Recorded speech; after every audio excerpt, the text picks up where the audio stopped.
Thank you. I hope you have some energy left because it's almost lunchtime. Yes, today I would like to discuss and debunk the fear of the slippery slope for medical-assisted dying in the Netherlands.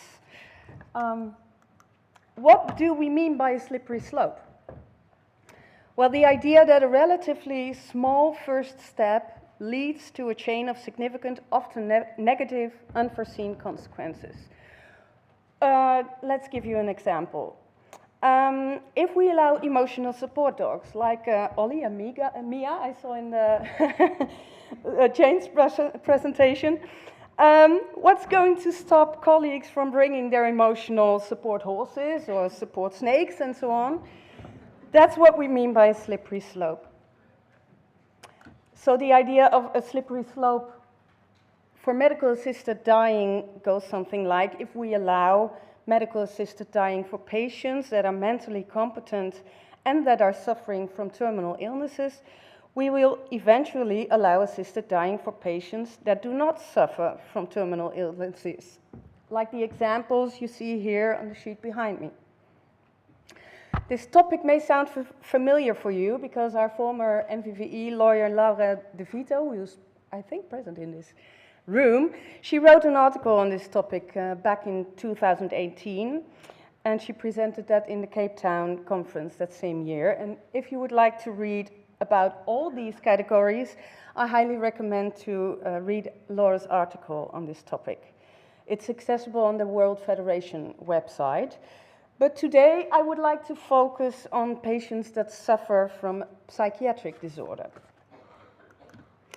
The reason I would like to focus on this group of patients is the current debate in the Netherlands among psychiatrists on this topic.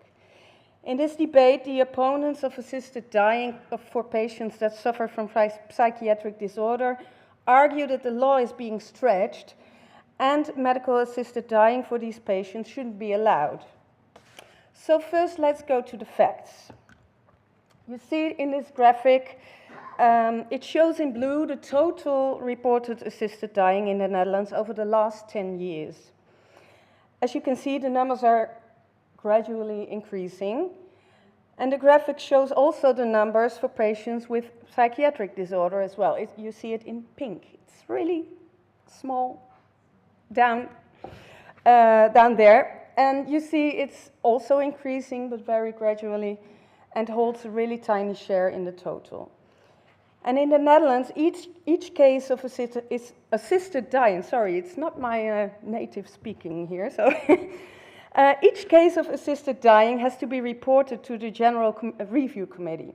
And these committees consist of a doctor, a lawyer, and an ethicist.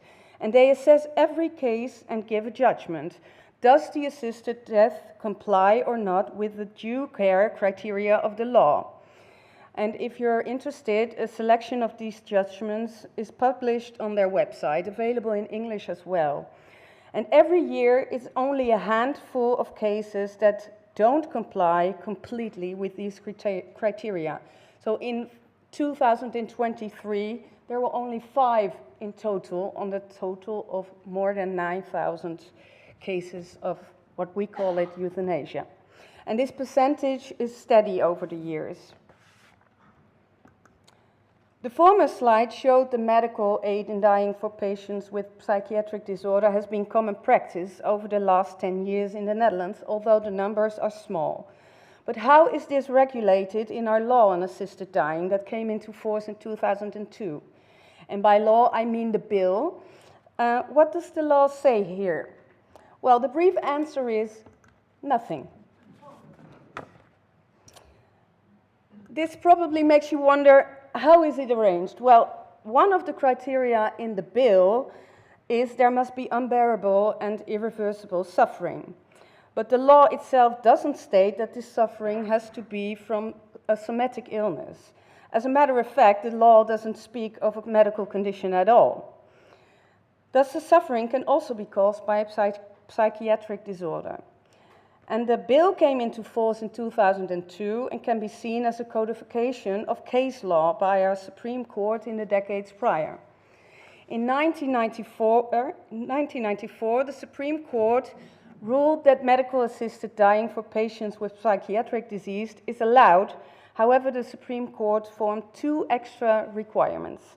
One is it needs to be handled with great caution, and two, there must be a third independent doctor next to the second doctor that is already involved with psychiatric expertise to make sure the patient is mentally capable and there are no other reasonable options for treatment. And our legislator thoroughly discussed the concept of suffering for a variety of illnesses. And about suffering from a psychiatric disorder, they, as they should, followed the Supreme Court by saying, and I quote, "Crucial is the consideration of the Supreme Court that an appeal to an emergency situation is not simply excluded from the sole ground that the suffering of a patient does not have a somatic cause," end of quote. So, for assisted dying, the slippery slope argument goes something like, if you allow assisted dying for a small group of people, in time the group will extend to include other unforeseen categories of people. And in the Netherlands, the law was meant for a diverse group of people from the beginning on.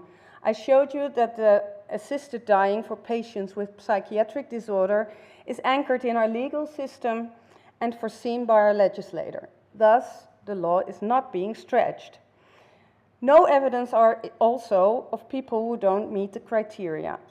So all in all, I must conclude, no slippery slope for assisted dying in the Netherlands. Thank you for your attention and have a great lunch.